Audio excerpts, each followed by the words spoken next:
Then, napaka-importante nung resolution na to, hindi lang dahil sa issue sa West Philippine Sea, but also because of many other issues, our economic ties, people-to-people ties, our OFWs in Hong Kong, in mainland China, in Macau. That's why the minority, through myself, wrote a letter to the majority leader and yourself for your consideration po, na rather than adopting the resolution, we call a committee hearing. I think napakalalim po ng issue na to, and it will be good for us and the public na malaman talaga natin kung anong talagang sinabi ni Commodore Tariela at ano yung palitan ng kuro-kuro. Having said that, while it's under consideration, I'd like to thank you and the majority leader for allowing na mag-sponsorship muna today. And it was a tradition in the 19th Congress that it's not a rule, it's a tradition na after the sponsorship, you give everyone a day or two before we go to interpellation and adoption. But in that day or two, if the majority would see it fit to call a hearing rather than going straight to interpellation, that would be in my view, best. But again, Mr. President, we rule by what is the pleasure of the majority. So we will submit sa wisdom of the majority. But may I put that on record na baka maganda na magkaroon tayo ng hearing about this issue. Thank you, Mr. President. We will, of course, seriously consider the recommendation of the minority leader. Thank you very much, Mr. President. Mr. But President, just for the record, we have indeed made it a practice that when a bill is sponsored, we give it time for interpellations, a day or two thereafter. In the case of resolutions, usually we pass it the same day or after sponsorship. But in case of controversial resolutions or bills, we do give it some time. Yes. So I think the request is reasonable, quite in order. Thank So you, Mr. President. Majority Leader. therefore, I move for the previous motion and ask the Secretary to read the title of the measure. But After na siguro, yeah. maybe we can ask. Yes, but we need to ask the It's Secretary already to on the read the floor. title of the It's measure. already considered. We ask the Secretary to read the title of the measure and ask the sponsor to Yes, so we can recognize the deliver sponsor, sponsorship Senator speech. Pangilinan, after he reads the title of the measure. Yes, the Because I did not Secretary read is the title of the recognized. measure earlier, Mr. President. My apologies. Resolution expressing the stance of the Senate in condemning recent public statements issued by the Embassy of the People's Republic of China concerning Philippine officials and institutions, and affirming the right of the Republic of the Philippines to assert its sovereign rights in accordance with international law. Right, Senator Francis Pangilinan is recognized. Thank you, Mr. President. Thank you, Majority Leader. Thank you, dear colleagues. Before we begin our sponsorship, we would like to thank the good Minority Leader for his earlier manifestation. And we too Happy to be here to see their work rather than to be in one of our hearings or investigations in aid of legislation. No? And have you ever wondered why when they ask you to take your oath, whether in court or in our investigations, they say, do you swear to tell the truth, the whole truth, and nothing but the truth? No? Because in every effective lie, there is a half-truth. Even in jokes. For jokes to be funny, it has to be partially true. Di ba? So when they say the late Alan Cayetano, it's partially true kasi nalilate talaga ako. Di ba? We don't want Carol to leave. If you leave, Christmas Carol ka na lang sa amin. Babatiin ka na lang namin tuwing Christmas. No? So the whole truth is very important. And three very, very quick points or truth. One, EDCOM 1, although nakalimutan na nung marami yon, I was a young congressman and I read the summary, and it really made me understand the problems in education and how to try to fix it. Perfect ang timing ng EDCOM 2. I would have rather it before the pandemic, but the pandemic really made everything worse. So there's nothing I can say more. Diba, the work, your work speaks for itself. It's amazing. If we follow it, we'll get so far. But goes to my first truth. The first truth the elephant in the room. Unless we address K to 12, either we fully fund it or we take out 1 or 2 years, we'll never get to where we want sa education. Sorry kung may ma-offend ako today. That's part of my job now, na pag-isipin kayo lalo dun sa talagang champion ng K to 12. I'm not against K to 12. I want us to fully fund it. We had the opportunity with the floodgate or the flood control. Why? We took out almost 500 billion sa DPWH. We could have put it all in education. We did not. We, kasama na ako doon. We're not finger pointing to anyone, but we did not. So that means if you expect na next year or next administration, fully fund yung K to 12, hindi mangyayari. Because we had this opportunity now, we did not take it. So the reality is, we have to examine, can we get the next government or this 2027 budget to fully fund K to 12? Or do we transition muna, take out 1 year or 2 years? We can't just take it out. There's a lot of transitioning that has to be done. But unless we do that, you won't have enough funds for everything you want to do. No, it would be just like corruption. You keep trying to fill the bucket, pero butas-butas siya. Which goes to the second truth that really affected a little bit of change in my life. Si Sen Loren was asking me, but medyo mas toned down or tame ka ngayon, I guess, compared to everyone who's such an activist nowadays. At I listened to someone, eto sinabi niya, if there's something you're supposed to do, and it's for the next generation, and you don't do it, eventually God will pick someone else. Ang problema, you already robbed that generation. So if Moses said no to God, ma-free-free pa rin yung Israelites sa Egypt. But how many more years? How many more generations?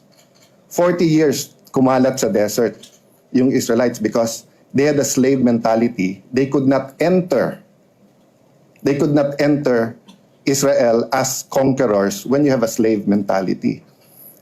This year, 40 years since EDSA 1. Did you know that 40 years before EDSA 1 was Commonwealth when we became free? Di ba nung sinabi ni Quezon, I'd rather have a government run like hell by Filipinos than run by foreigners. Unfortunately, nagkatotoo. Run by Filipinos but run like hell. No? Which goes to my third truth. The third truth is that when we put all the money in education, we think we are turning our back on transportation, on the environment, on health. Take a look at the book of Lee Kuan Yew, Third World to First. Many of the problems he realized from the start, hindi kaya isolve to ng one administration. Hindi kaya ng 3 years, hindi kaya ng 5 years. So paano isolve? Sa DepEd niya binigay. Doon niya binigay. Kasi kung tama ang foundations ng bata. So for example, di ba, gusto natin mawala yung corruption sa gobyerno. Saan ba natutunan ng bata ang corruption? Sa pandaraya sa exam, sa teacher din na hindi great example, sa mayor, congressman nila na hindi great example. SK. Last week, nang hold up, SK. A leadership program yon, di ba? So I won't elaborate, marami pang magsasalita. I'll end with an appeal. I am very grateful and timely talaga na umabot dun sa extension. But consider yung bill na final ko, which is the EDCOM 3, na this time around, parliamentary style. Gawin natin ang DepEd, TESDA at saka CHED na commissioners. And then, kung ayaw niyong umalis, katulad ni Attorney Erap, ni Carol, and hindi lang sila lang binabanggit namin, pero marami sa staff, and including po kayo, ladies and gentlemen, you've given so much of your time for free. Diba? But let's put money and let's put a secretariat and give them a really good office. Kasi dati you have to prove it pa eh. They've already proven themselves with these 3 reports. Thank you again sa inyong lahat. God bless you. Thank you, Senator Cayetano. May we now ask EDCOM 2 Commissioner Irespeto ang Should respect. Ano sabi niya? Nire-respeto mo kapag ka magsasalita ka. Ayan. Kung kaya mo nga off-limits, huwag mong idadamay. Hanggat maaari. Oo. Hanggat maaari, wag mo idadamay. Ibig sabihin, Ang iyong sa loobin, yung personal na interest. kahit ano pa ang personal view mo, Oho. huwag mong idadamay ang leader ng bansa. O kung idamay mo ba, dapat respetuhin mo. Ayan. Kung susukatin natin dito sa pamantayang ito ng Department of Foreign Affairs, yung ginawa ni Commodore J. Tariela, mali po yung kanyang ginawa. Parang bagsak siya doon. Bagsak sa doon. Oho. Gumamit pa siya ng mga nakakatawang picture. Tapos nung sinita siya ng embassy, nagalit siya, i-deny niya. Oho. Nung sinagot na naman siya at hindi, eto may picture ka. Eto yung salita mo. Tapos may audio pa, May may audio. Oh. Xi Jinping, 1, 2, 3, 4, 5, 6, 7, 8, 9, 10, 11, 12 yata. Oho. Ang ginawa mo, nagtawag ka. Nagsumbong ka. Hindi naman Sa yata- Senado. Yung mga hindi Ano naman naman? alam ang usapan, nakisawsaw dyan, ha? Para lang mapunta sa limelight. At mas matapang pa kaysa Mas doon sa... matapang pa. Yung- Naghamon pa na lumayas kayo rito. Ang bigat naman ng salita na yon, ano ha? Para bang alam na alam nila ang consequences kapag ka nagputol ng diplomatic relations ang Pilipinas sa alinmang bansa. Natawa na lang ako. Alam kaya nila epekto na, ano? Ewan ko sa kanila. Ewan ko lang po, ha? Oo. Kami po, pangkaraniwang mamamayan, Kami, mga kamoting kahoy lang naman. Opo. Pero sa dami ho ng pangyayari sa bansa, mula noon pa, Oho. ang Pilipinas ay talaga pong bukas ito, mula pa sa panahon ni Magellan. Binuksan natin ang ating Yung lupa barter, yung barter trade pa lang natin eh. Chinese na ata ang wala pa si Magellan, nandiyan na yung China di ba? Hindi, tsaka ito, alam na alam ng mga tandang-tanda pa ito ng mga Pilipino, Nelson. Noong nagkaroon ng Luneta hostage drama, Ayan, yan. di ba? Isang halimbawa yan. Oo, yan yung panahon ni dating Pangulong Noynoy Aquino. Noynoy Aquino, oo. Na hostage po yung ilang mga Hong Kong national yan. Hong Kong national yan, Hindi oo. nga sa mainland China galing Hindi, di ba? hindi, oo. Hong Kong national, nag-tutor sila sa Intramuros Oo. Kinumander yung kanilang sasakyan. Oo. Di ba? Sumakay ang isang, ano na ang pangalan nun? Captain ba yun? Captain Mike, hindi pala Mike. Si Mike pala yung nakikipag-usap. Oo, Hello Mike, oo. di ba? Basta yun po. Yung Oo. captain ay nagprotesta dahil hindi Oo. makakuha ng benepisyo Oo. dahil magre-retire na eh. Oo. Pero may pending kaso sa ombudsman. Wala siyang makuhang Captain Mendoza, yun. Oo. Buti naalala po si Johnny Duredo eh. Oo. Captain Mendoza. Captain Mendoza, oo. Captain Mendoza. Di ba Oo. sinasabi niya gano'n eh? May dala siyang barel, di ba? Oo. Hijack ba yun o high bus? Hindi, basta kinumander niya yung bus. At may mga Hong Kong national na mga napatay. Hinostage na yung boss. Hinostage, oo. yes. Dinala niya dyan sa Luneta, sa Quirino Grandstand. Yes. Oh. Ang problema, mga kababayan, patay ang dami May mga Chinese national na napatay. Oo. Yun. Mula noon, hindi na po pinapunta ng China ang mga national nila. Maintindihan mo eh. No? Nagdeklara sila ng parang... Holiday eh. Oo. parang wag Bawal muna eh. pumunta ang mga Chinese national sa Pilipinas that time. Oo. Nagkataon, pumunta kami ni Jen sa Boracay. Siguro yan, mga few years after. Oo, oo. Nakausap namin yung nagtitinda ng... Mga sugpo, sugpo. mga lobster, kung Sabi ano. ako, kumusta po ang kalakal ninyo, trabaho? Eto po, nakaka-recover. Sabi namin, nakaka-recover? Bakit ano ba nangyari sa inyo?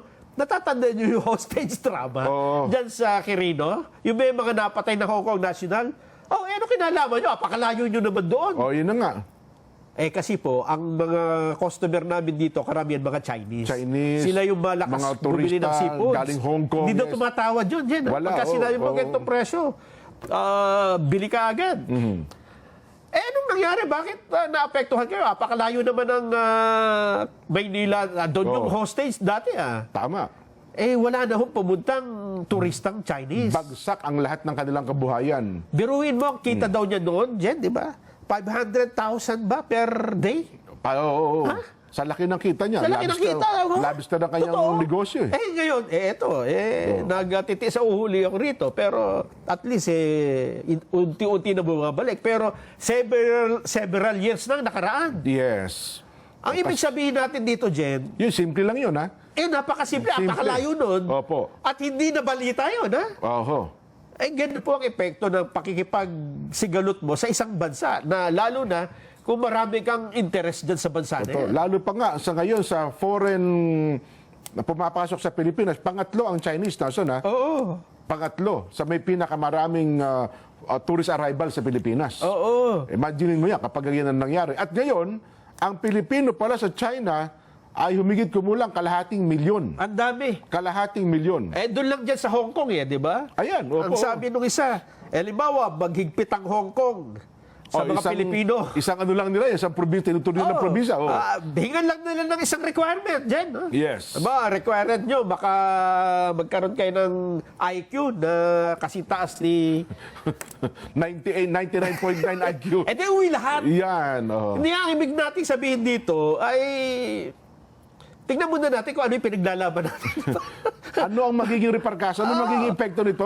Okay sana, Jen, kung ito talaga ay labanan ng kalayaan Yung talagang nilulusog na tayo Yun ba sinasakop ng Pilipinas? No choice ka na dyan Ba, Pero talagang- kung ipaglalaban mo, yung isa lang nagsinungaling, nambastos ng isang leader, at idadamay tayong lahat, mag-isip-isip po tayo dyan, mga babayan. Totoo.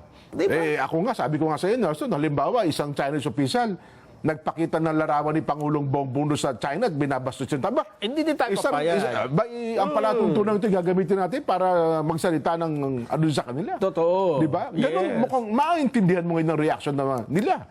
Yes. Di ba? Kaya kapag ka kumampi ka dun sa ipagtatanggol po yung nambastos at nagsinungaling pa, magagalit din talaga yung yung Totoo. binastos mo, di ba?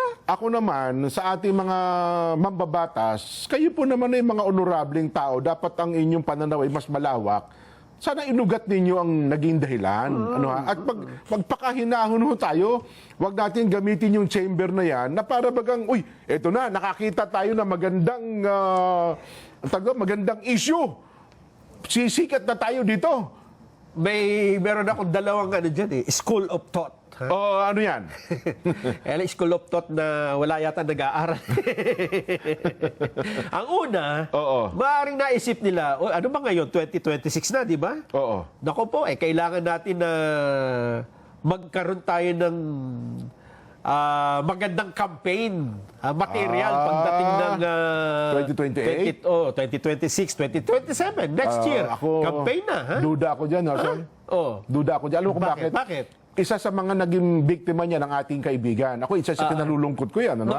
Senador Francis Tolentino. Ginamit niyang bihikulo ang usapin ng China. Ano nangyari? Ayun po, kawawa tuloy yung tao. Diba?